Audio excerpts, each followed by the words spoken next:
Oseo,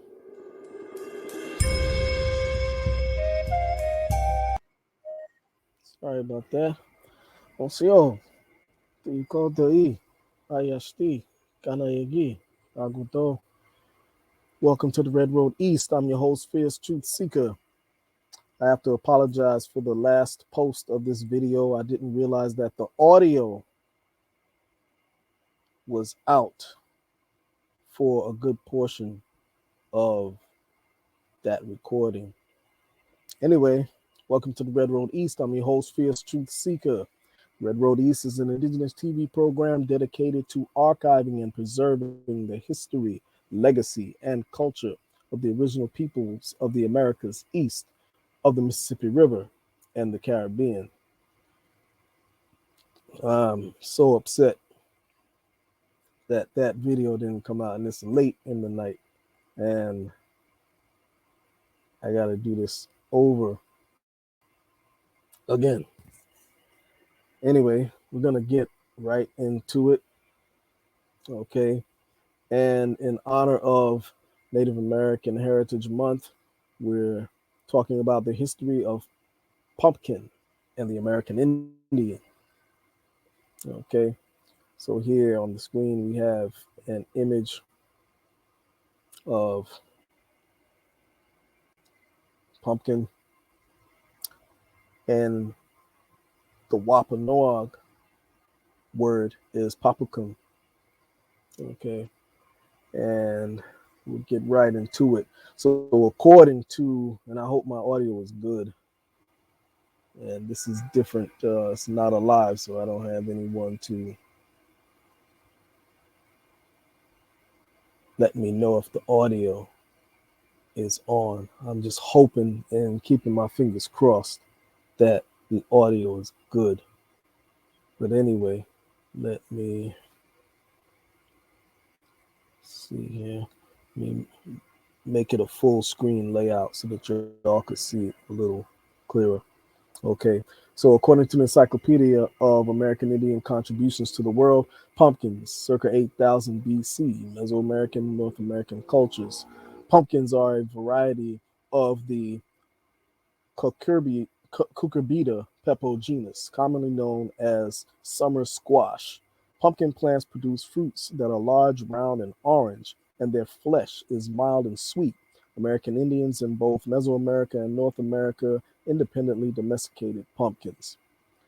Indian farmers in North America grew them for thousands of years before the arrival of the Europeans and the first Thanksgiving.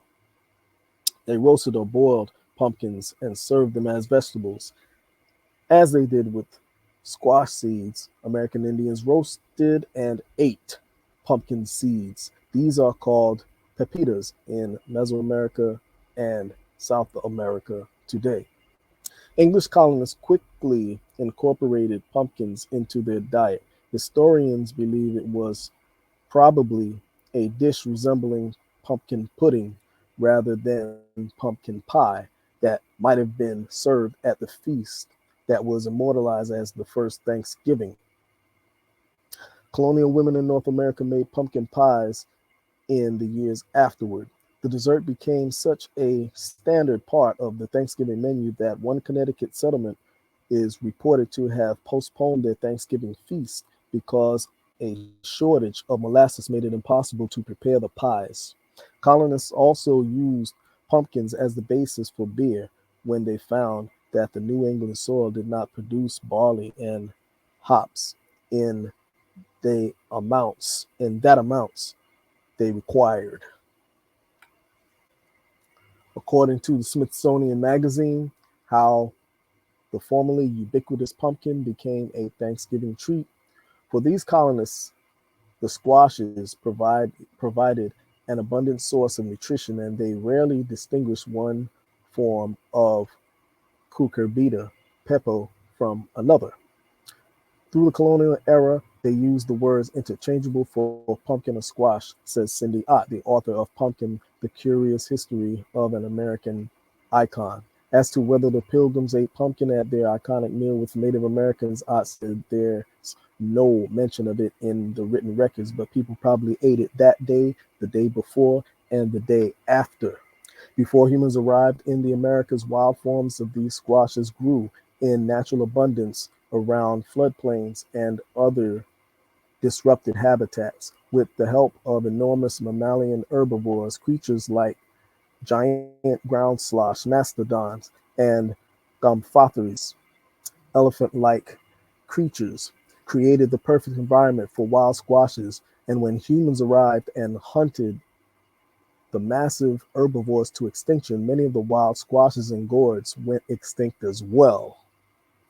Those that survived managed to do so because humans continued growing them, making squashes, including the pumpkin form, the first domesticated plant in the Americas. Archaeologists unearthed the oldest example of orange field pumpkin seeds in Oaxaca, Mexico, and dated them to an astonishing 10,000 years, millennia before the appearance of domesticated corn or beans. Initially, indigenous people used the squashes for their seeds and as containers, but by 2500 BC, Native Americans in the Southwest were cultivating corn, beans, and squash on farms. The crop spread across the Americas with communities from the Haudenosaunee in the Northeast, also known as the Haudenosaunee Confederacy, to the Cherokee of the Southeast, planting and sometimes venerating the squash. When Europeans arrived, they encountered the economic crop everywhere. Columbus mentioned them on his first voyage. Jacques Cartier records their growing in Canada in the 1530s. Cabeza de Vaca saw them in Florida in the 1540s, as did Hernando de Soto in the 1550s, writes historian Mary Miley Theobald.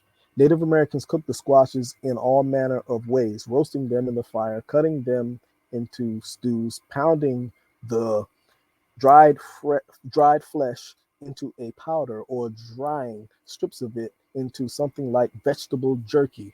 At one point, George Washington had his farm manager attempt the same preparation with Mount Vernon pumpkins, only for the man to report, quote, I tried the mode you directed of slicing and drying them, but it did not appear to lengthen their preservation, end quote.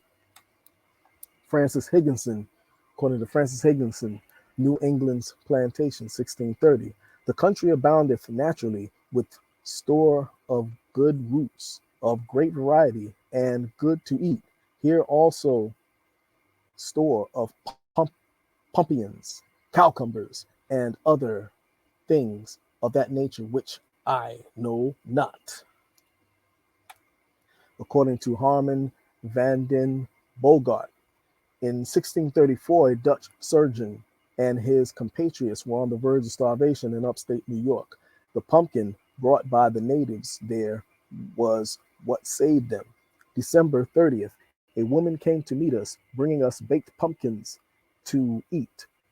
We ate heartily of pumpkins, beans, and venison, so that we were not hungry, but were treated as well as possible in their land. It is late December.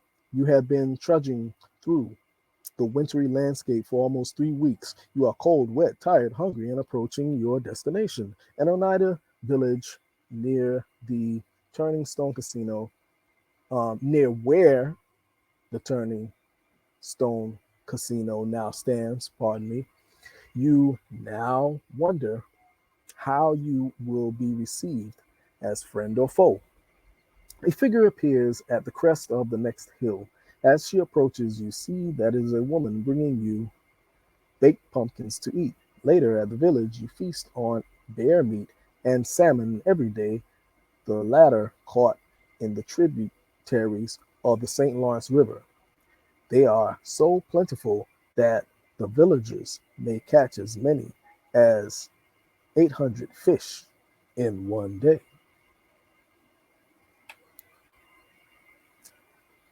And according to a history of New England from the English planting in the year 1628 until the year 1652 by Edward Johnson, when the English arrived in Concord, Massachusetts, quote unquote, they were totally ignorant of how to grow their crops on Turtle Island. In 1635, it states, The want of English grain, wheat, barley, and rye proved a sore affliction to some stomachs, who could not live upon Indian bread and water instead of apples and pears.